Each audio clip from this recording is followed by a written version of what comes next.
It's Christmas time again, the season of comfort and joy.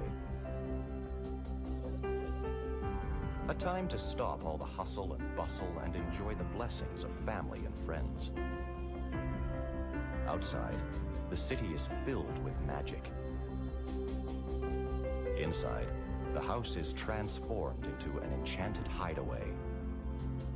Holly and evergreen adorn the mantelpiece, and mistletoe hangs patiently over the door. The tree, with all its trimmings, is a vision of magical light, and the crackling fire casts flickering shadows over the pile of presents underneath. We'll hang the stockings on the chimney with care so Santa Claus can fill them with goodies, and then we'll celebrate the birth of baby Jesus. But have you ever wondered just what exactly Santa Claus has to do with Jesus? Or why we bring trees inside the house and decorate them with lights? And deck the halls with boughs of holly? Come to think of it, I don't remember Mary and Joseph ever kissing under the mistletoe. Yes, it's a bit of a mystery, all right. That's because people were celebrating Christmas thousands of years before Christ was even born. Santa Claus, and almost all the things we do at Christmas, were all part of ancient pagan rituals which celebrated not the birth of baby Jesus, but the birth of the new year. Happy New Year! Rituals which sent gods to the underworld to battle the powers of darkness and chaos, encouraged fertility and human sacrifice, as well as peace on earth and goodwill towards men. How can I explain? Imagine the power goes off and the furnace cuts out. That's all right, you've got a fireplace. And when you have fire, you have heat and light. And what, besides food, could be more important, especially in the darkest, coldest part of the year? You stare into the fire, just like the people of Mesopotamia did 4,000 years ago. Then, people couldn't help but notice a mysterious connection between the sun and life itself. In summer, the sun was hot, the earth was green, and food was plentiful. But as summer turned to fall, the sun's strength gradually ebbed away as though some evil power was sapping away its very life force. The air turned cold. The leaves shriveled and fell from the tree. If something wasn't done soon, the powers of darkness and death would destroy the sun completely, and the earth would become a dark, cold, and lifeless place. In the beginning, Marduk, chief of the gods, had defeated the spirit of chaos and darkness and created the world. But each year, the darkness regained strength. And each year, Marduk returned to the underworld and fought a terrible battle to save the sun. On Earth, everyone waited and worried. Maybe this time, Marduk would fail. The people built enormous bonfires, dispelling the darkness, and spreading enough light to inspire the sun itself. They made images of Marduk's evil foe, threw them into the fire, and watched the flames turn them to ashes. The king himself was supposed to accompany Marduk and battle by his side, but to do so, he would have to die, while a new king took his place on Earth, so he ordered a criminal to temporarily take his place. Dressed in the king's royal robes, he was given everything his heart desired. Oh, it was great while it lasted. But when the festival was over, he was promptly sacrificed. You see, in those days, it was believed that blood contained the very essence of life and fertility, and when given as a gift to a god or to the earth, it would magically fertilize the soil it fell on.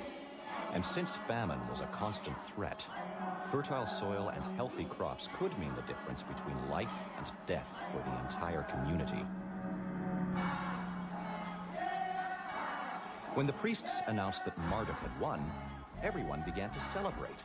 The bright lights, the exchanging of gifts, the merrymaking and clowning, the carol singing and feasting we partake of at Christmas today were all part of this great New Year's celebration.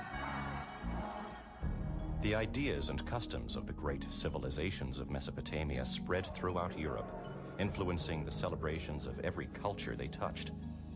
But it took the Romans to finally meld the many pagan winter festivals into one great lusty celebration called Saturnalia.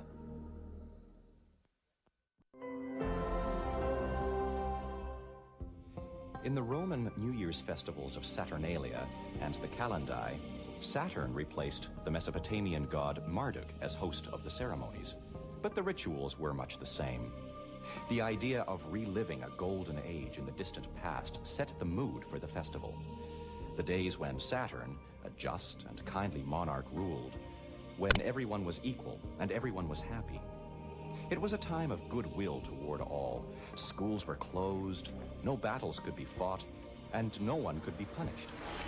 As the poet Lucan explained it, all business, be it public or private, is forbidden during the feast days, save such as tends to sport and solace and delight. Let none follow their avocation, saving cooks and bakers. All men shall be equal, slaves and free, rich and poor, one with another. Anger, resentment, threats are contrary to the law. No discourse shall be either composed or delivered, except it be witty and lusty, conducing to mirth and jollity.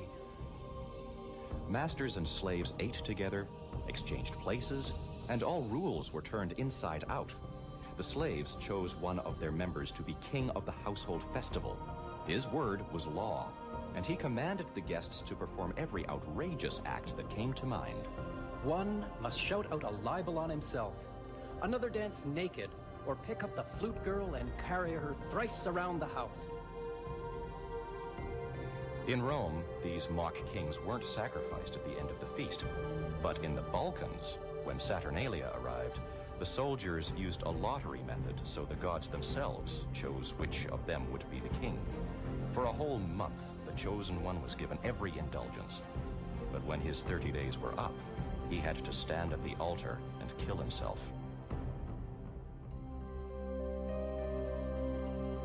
Little dolls were given away as presents, especially to children.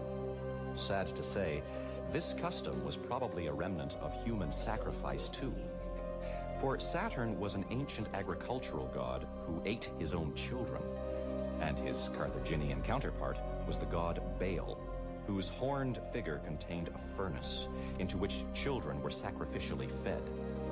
Fortunately, over the years, the custom changed from children being given as gifts to children being the ones to receive gifts. The day after the festival of Saturnalia was December 25th, when the Romans calculated the sun to be at its lowest ebb, ready to increase again. Later, it became known as Juvenalia, the Feast of the Children. A few days later, the Kalends began, a festival concerned with the date of the new year and the two-faced deity Janus, with one face looking back on the past and the other forward to the future. On January 1st, New Year's Day, people masqueraded through the streets, feasted, visited friends, and gave each other good luck gifts.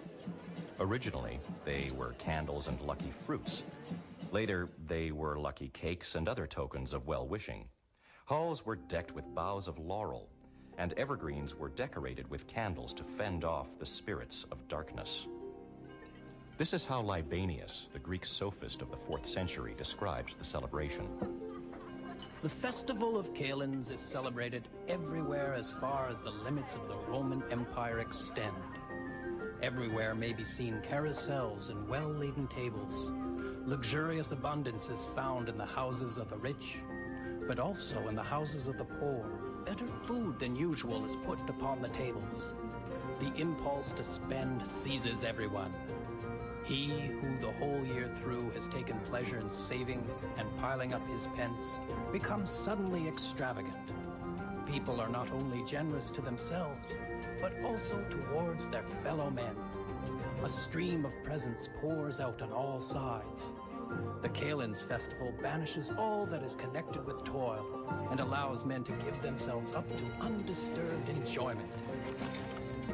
On the eve of the new year, few people go to bed. Most go about the streets with singing and leaping and all sorts of mockery. Now that sounds a lot like Christmas today, doesn't it? But why all the extravagance and generosity? Well, It was rather like buying insurance for a good and prosperous year ahead. It was the idea that all's well that ends well turned backward. In the beginning of the year, people acted out how they wanted the rest of the year to be. Giving ensured wealth, and eating and drinking excessively assured lots of food and drink.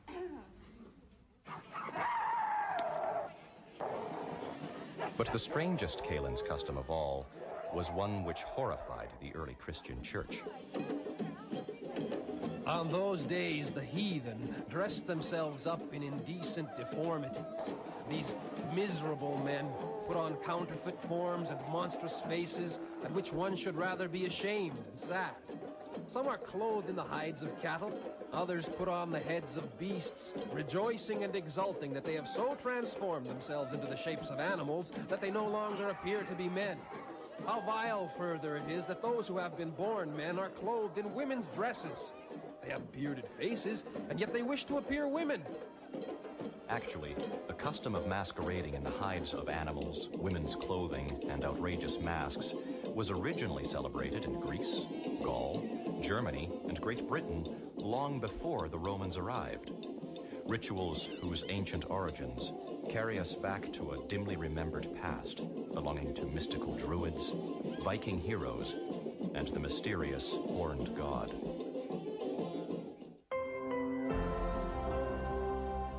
For the most part, the pagan midwinter festivals were a time of joy and celebration, a release from everyday duties and social restrictions. All that could be done to prepare for winter had been done. The granaries were full, the animals slaughtered, so the time was ripe for feasting. Since there was little work to be done until spring, these feasts often lasted for days and were full of joyous, lusty carousing, with much eating, drinking, lovemaking, and scaring away of evil spirits.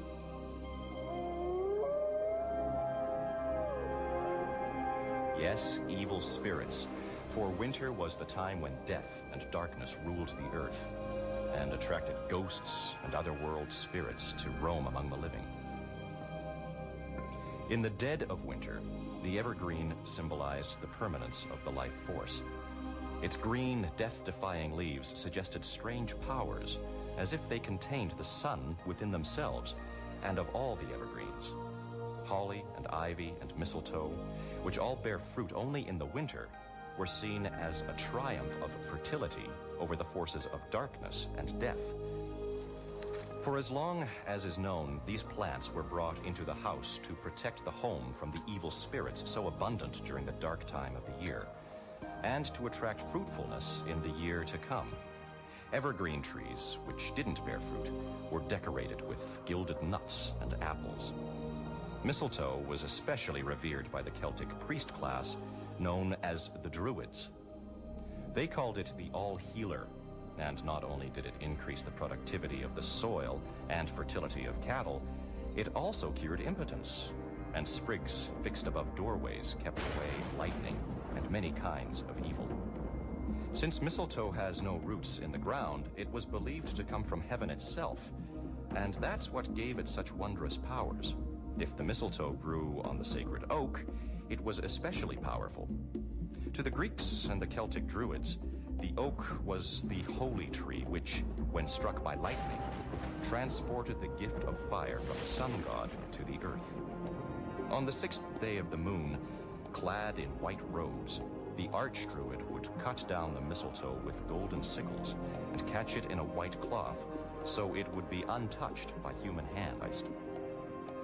Mistletoe was also sacred to the Greeks and Romans, who thought it was created when lightning struck a tree and represented sexual energy.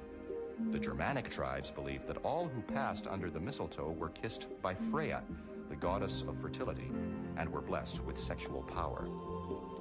Today, kissing under the mistletoe is only an excuse to steal an innocent kiss, but it began as part of the fertility rites conducted at pagan festivals in a sincere attempt to attract fruitfulness. But most of the rituals centered around the sun and its wonderful... No wonder there were so many fire rites, and almost every culture had their keepers of the temple fire.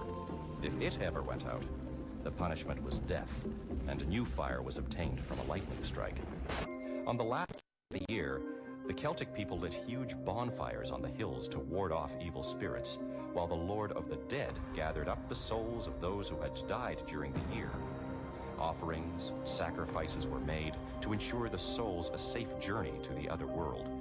Sacred to the sun god, horses were sacrificed, and so were humans. People, mainly criminals, were put into huge wicker and thatch cages shaped like animals or giants and burned to death. The gods appeased, and the souls of the departed loved ones safely on their way to the other world, the feasting, dancing, and merrymaking began. The ghosts of ancestors thronging about the houses were invited to join an enormous banquet, and when the feast was over, the villagers, wearing masks and dressed up as various spirits and souls of the dead, paraded to the outskirts of town, leading the ghosts away with a tremendous racket and flare of torches. Paper hats, noisemakers, the honking of horns, and banging of pots at New Year are the remnants of these parades today. Later, the church's establishment of All Souls Day, or All Hallows Eve, kept most of the New Year's practices of honoring the dead to early November. In Scandinavia, the midwinter festival was called Yule, which meant wheel, and represented the annual revolution of the sun. And like the Roman festival of Saturnalia, it celebrated the solstice. Originally, at Yule, an entire tree, and later a huge log, was dragged into the village or home to be ritually burned. It had to be kindled with a fragment of the previous year's log, and its fire was never permitted to go out by itself. Ancestral spirits were believed to be present in the fire, and were honored by feeding the flames with food and drink. Odin was the greatest and wisest of the Norse gods. His wife was Frigga, goddess of fertility, and his son was Thor, god of thunder. Odin spent most of the year in the distant land of Valhalla, where he lived with the spirits of the great Viking heroes. But on the night of December 21st, they would all come back to Earth, originally like the Celtic Lord of the Dead, to gather up the souls of those who had died during the year, and later, under the influence of Christianity, to seek out evildoers. Odin, with his long white beard, led the hunt on his great white horse, carrying off naughty children in a howl of wind. That night, people in the Netherlands left out offerings of grain for Odin's horse and food for the spirits. But some Christmas customs carry us back to a stage of religion far earlier than Celtic and Norse mythology, to a time before people had anthropomorphic gods, when animals, plants, and forces of nature were regarded as incarnations of powerful spirits, a time whose dying beliefs have become superstitions or are labeled as witchcraft.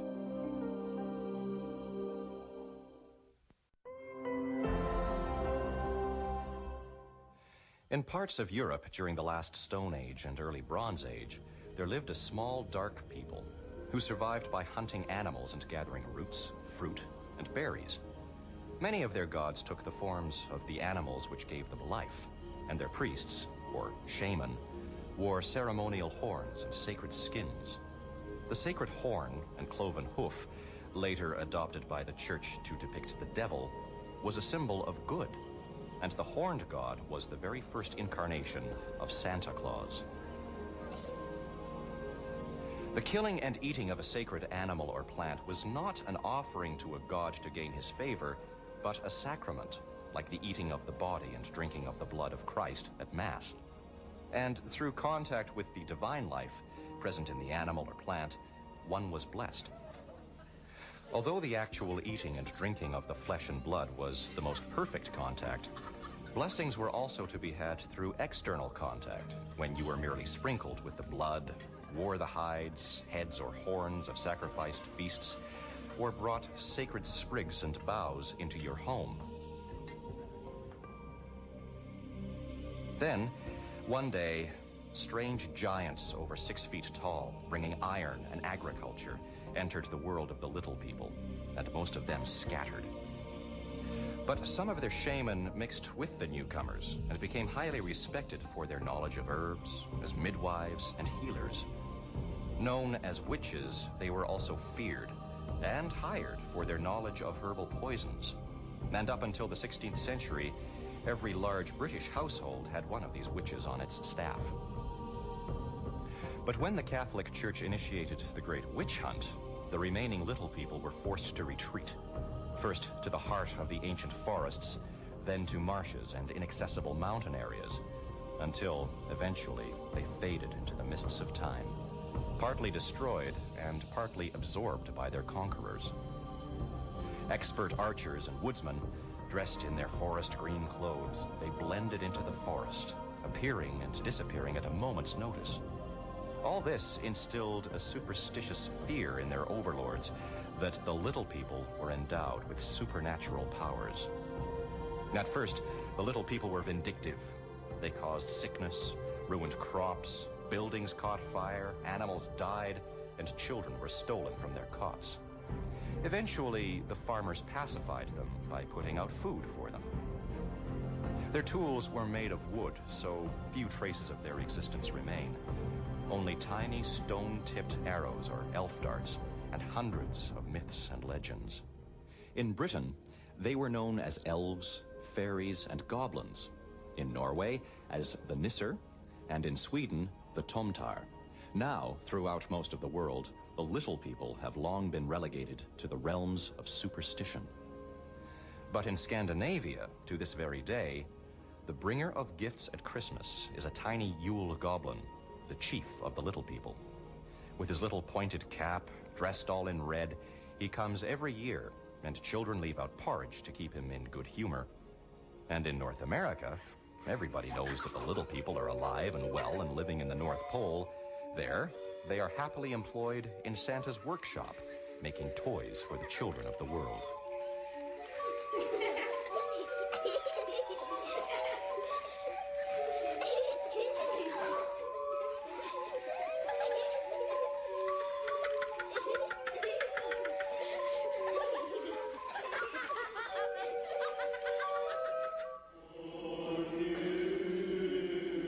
By the 3rd century, the Church Fathers threw up their hands in despair of ever completely eliminating the celebration of Saturnalia.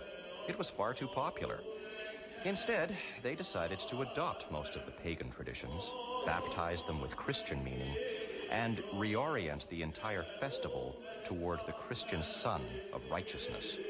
The date of Christ's birthday was chosen to compete with the pagan celebrations of December 25th, sacred not only to the Romans, but also to the Persian religion of Mithraism, whose followers worshipped the sun and celebrated the return of its strength on that day, and which in those days was one of Christianity's strongest rivals.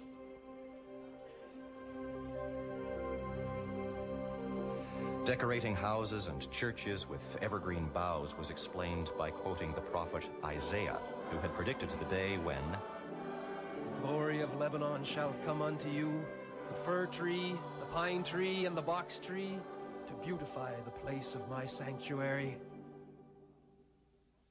The evergreen boughs of the Christmas wreath became symbolic of the everlasting life which Jesus Christ's birth promised to the faithful, and its circular shape was a reminder of the crown of thorns placed on his head when he was crucified.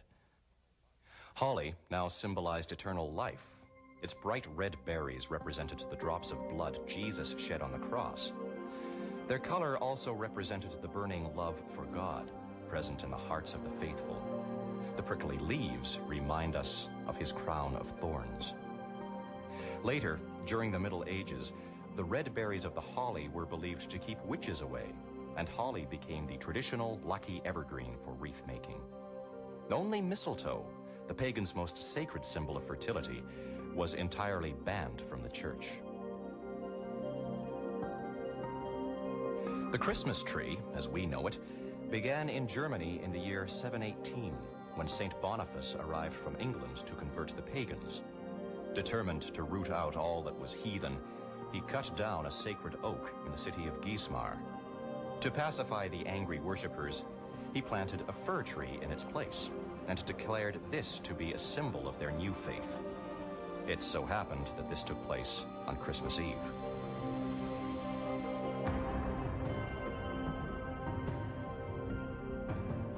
Christianity also claimed most of the pagan fire rituals, maintaining that the lighting of candles and the burning of the Yule log symbolized the divine light believed to illuminate the world.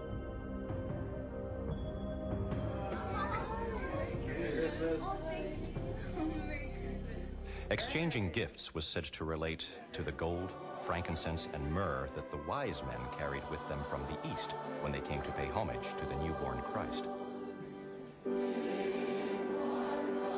And the tradition of singing at Christmas, from the idea that angels sang when they appeared to the shepherds at Bethlehem to announce Christ's birth. By the 16th century, carols were sung only at Christmas time by the bishop and the clergy. And the subject of the carols related only to the Christmas story. But carols rapidly became popular amongst the general public and were soon sung on the streets and other public places. And in time, carols sang of Christmas in general, not just the birth of Christ. Oh, what fun it is to ride in a one-horse open sleigh. Thank you. In the 2nd century, the church tried to replace the lusty gods and mock kings who hosted the pagan winter festivals with a more pious figure of their own, Saint Nicholas, an attempt which ultimately failed bitterly. Saint Nicholas was born in what is now known as Turkey, and when his parents died, his uncle arranged for him to enter a monastery just as soon as he gave away all his worldly possessions. It so happened that at the same time, a neighboring family with 3 girls had fallen on hard times. Their father could no longer afford to provide them with dowries, so their chances of marriage were slim. The girls decided that the eldest would enter a brothel and support the others. When Nicholas learned of their plan, he put some gold coins in a bag and waited until the wee hours of the morning and went out into the street.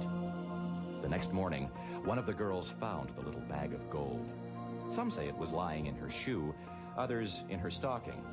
And the next night, the same thing happened. On the 3rd night, the girl's father waited up and caught Nicholas in the act of dropping the 3rd bag through the window. Nicholas begged him not to reveal his identity, but the grateful father must have told someone, for the story survives, and in time became the universal tradition of hanging up a stocking or putting out a shoe to be miraculously filled with gifts during the night. Eventually, Nicholas became a bishop and was called to attend the first general council of the Christian church. That summer, there had been a terrible drought and famine was everywhere. Nicholas arrived at a small village hoping to find shelter, but not expecting any food. The innkeeper was so overwhelmed by the honor of receiving such a guest, he offered Nicholas a pot roast for supper. At first, Nicholas was delighted, but considering the state of famine, he became suspicious and went into the kitchen. There, he found the innkeeper preparing to chop up 3 little boys who had been killed and pickled in brine. Horrified, Nicholas fell to his knees and prayed fervently. Before the astonished gaze of the innkeeper, the 3 little boys came back to life. Nicholas founded an orphanage to care for them and became known as the patron saint of children. And his fame as a miracle worker continued to grow and spread throughout the Christian world long after he died. In the 1440s, the Spanish took possession of Holland, and the legend of St. Nicholas was introduced to the Dutch. St. Nicholas became known as Sinterklaas. Like Odin before him, Sinterklaas spends most of his time in a distant land, though now it is Spain rather than Valhalla, compiling all the deeds, good and bad, of Dutch children in a big leather book. And every year, he loads toys and presents on a ship and sets sail for the Netherlands. The children place a wooden clog by the fire to be filled with a present or sweets, and just as they had done for Odin, leave hay and carrots for his white horse. By the 17th century, Catholic missionaries reached Siberia and introduced St. Nicholas to the reindeer people, the tribes of nomadic herdsmen living north of the Arctic Circle. In winter, they lived in timber huts. A hole to let out the smoke served as a chimney. When the huts became buried in snow, the only way in and out was by a ladder through the smoke hole. Like the Norse, in the mythology of the reindeer people, the world was represented as a tree. Its roots were in the land of the dead, its top reached the home of the guardian spirits, and the central pole symbolized the world. A shaman, part priest and part medicine man, communicated between the world of men and the world of spirits. In midwinter, when the ceremony of annual renewal took place, the shaman climbed the pole on a symbolic journey to the other worlds, finally disappearing through the smoke hole. A supernatural reindeer acted as his bodyguard. To induce the necessary state of mind, the shaman took hallucinogenic plants and magic mushrooms. Fly agaric, like belladonna used by witches in medieval times, was particularly good because it created a sense of weightlessness, of floating in space. For a while, in the Arctic, St. Nicholas became a super shaman, the spiritual mediator between the people and their new Christian god, who came and went through the chimney. The other saint responsible for inventing Christmas tradition was St. Francis of Assisi. In a cave outside the Italian town of Criccio in the year 1224, he created the first nativity scene. A friend supplied a manger, straw, and live animals.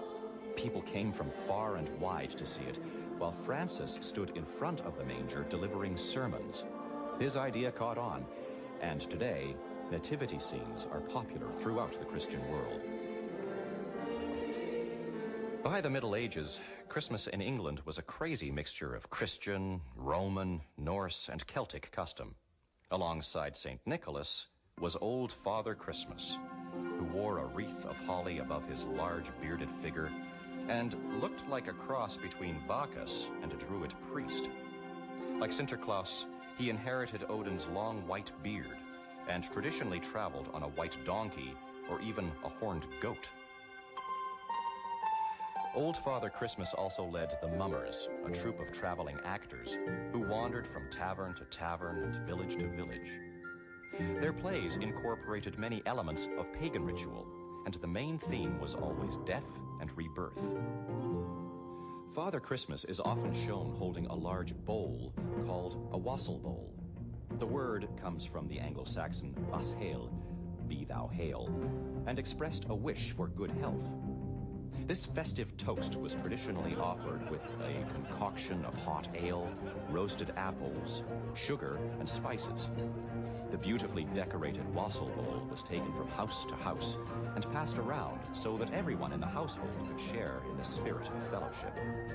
After each sip, those partaking in the toast were expected to top up the bowl, and great care was taken to make sure the wassail bowl remained full throughout the entire festive season, so they'd never run out of good cheer. To begin with, the idea of wassailing went far beyond fostering goodwill, and had more to do with people's concern to see nature renew itself after the harsh winter months. Wassailing was believed to magically bestow fertility on the recipient, whether human, tree, or beast. Fruit trees were toasted with the wassail bowl so that they would bear well in the coming season.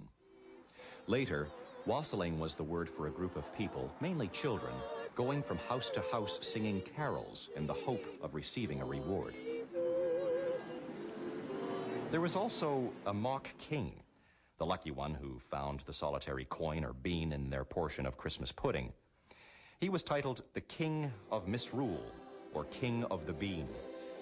Besides instigating all sorts of antics outside the church, the Lord of Misrule would even lead his court into church and disrupt the service. They read prayer books upside down through orange peel spectacles, played pipes and drums, danced in the pews, rode hobby horses down the aisles, and let off firecrackers under the pulpit. The great feast of the nobleman's table was the head of a wild boar, a beast dedicated to Thor, god of thunder.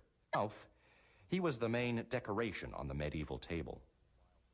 For a time, when the wild boar became extinct, an old German Michaelmas dish became, until the importing of the North American turkey, England's most popular Christmas dish.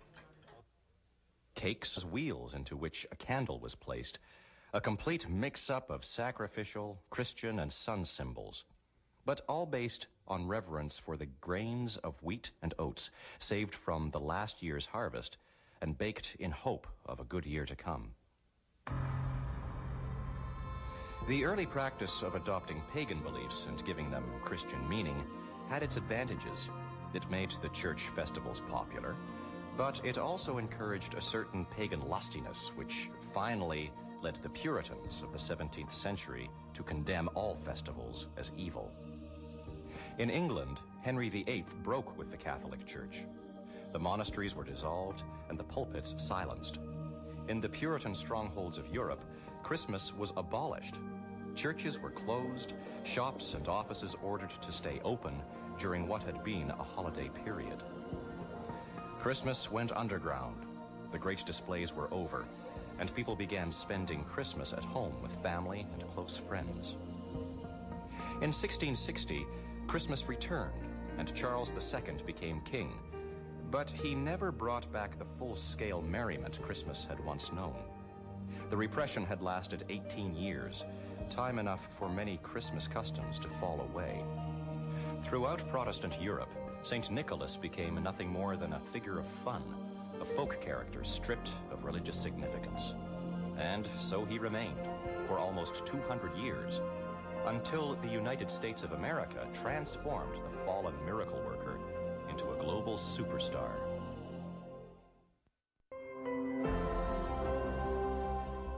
In 1626, the Dutch version of St. Nicholas sailed to America. He was the figurehead on the flagship of the fleet of ships bringing the first Dutch settlers. They settled on an island called Manhattan, where they had purchased land from the local Indians. Before long, a gilded statue of Sinterklaas was erected in the main square. Nearly 40 years later, the British renamed the place New York. But the Dutch stayed on, and their celebration of St. Nicholas Eve continued unchanged, except that in the century that followed, Sinterklaas became anglicized to Santa Claus. And it was in New York, in December 1822, that the first image of Santa Claus was created. Professor Clement Clark Moore, teacher of Oriental and Greek literature, wrote a poem, The Night Before Christmas. Although his basic character originated in the old Dutch Sinterklaas, Professor Moore's Santa Claus incorporated characteristics from many other European cultures. It was the Germans who first gave Santa his red, fur-trimmed costume, the Scandinavians his small stature, which enabled him to slip down the chimney, and the Russians his flying sled and magic reindeer. Meanwhile, in England, Christmas had never really recovered. Then, in 1837, Queen Victoria came to the throne and married Prince Albert. Albert was from Germany, where Christmas had never disappeared. He himself was one of the great authorities for the reinvention of the English Christmas. He introduced the first Christmas tree and helped to popularize carol singing. While some customs were being imported, new ones were being created. In 1843, Sir Henry Cole invented the Christmas card. A well-known London art dealer who aspired to improve the general public's taste, he believed that everyday things should be beautiful as well as useful. He came up with the idea of a Christmas card, a simple yet attractive token of friendship to further enhance this special day. Cole commissioned J.C. Horsley to design the picture for his first card. It was based on the common medieval artistic device of a set of 3 illustrations. The central one showed a jolly party of adults and children with plenty of food and drink. And each side panel represented good works, the clothing of the naked and the feeding of the hungry. By the mid-1800s, both Father Christmas and Santa Claus had been used by businesses to sell everything from soap to nuts. But it was Coca-Cola who really exploited Santa's commercial potential. At Christmas in 1931, Santa Claus was shown swigging from a bottle of Coca-Cola on billboards, in magazines, and on shop counters all over the United States. And wherever in the world where Coca-Cola was being sold, Santa Claus was there to promote it for the next 35 years. But this Santa was different from the small, gnome-like character described in Moore's poem. This Santa was an all-American male, big, strong, and 6 feet tall, and he took the world by storm. Today, his popularity is undisputable. Well, good morning, boys and girls. My, how glad I am to see all of you children here this morning. How many of you boys... In New York, there's a place called Santa's Workshop, North Pole, where Santa Claus is on duty all year round. And there's a college for department store Santas where you can get a Bachelor of Santa Clausing. There's even a town called Santa Claus, Indiana, where at Christmas, hundreds of thousands of parcels pass through its post office to be stamped with the local postmark. The Christmas spirit? Shop displays look magical and exciting, and sometimes, walking along the brightly lit streets with your arms full of Christmas surprises, you can't stop that special, childlike feeling of excitement and anticipation from welling up inside.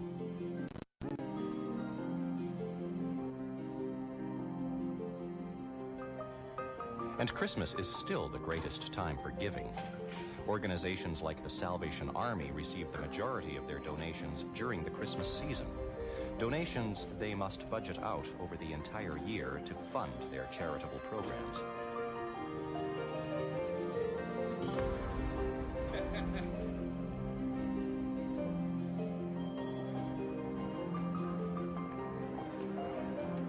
And so many people offer to serve Christmas dinner to the poor that many would-be volunteers have to be turned away. Still, some people have become discouraged by all the glitter and commercialism of Christmas and feel we have lost sight of the true meaning of this special day. Looking back to the ancient rituals of the pagan midwinter festivals, they are creating new Christmas traditions designed to recapture the true spirit of Christmas. One such tradition is created and performed by members of the Public Dreams Society in Vancouver, Canada. It is called the Festival of Lights and takes place in a huge public garden. Every night during the week before Christmas, people are invited to take a magical journey through the elaborately decorated garden. The journey begins with a glimmering piece of paper into which you whisper your wish before sealing it with a kiss. As you continue down the path, supernatural beings juggle torches of fire along the way. Before long, you discover a simple garden shed, magically transformed into an enchanted cave. There, you light a candle in the hope that your wish will come true. At the end of the journey, you toss your wish into a fire and release it to the universe. The forms, names, and rituals of Christmas may change. Its true meaning may become lost or go underground for a time, as it did during the Reformation, and perhaps will again under the pressure of commercialism. The Christmas spirit, the spirit of joy, celebration of life, and goodwill towards all, has been with us since time immemorial, and no doubt always will be.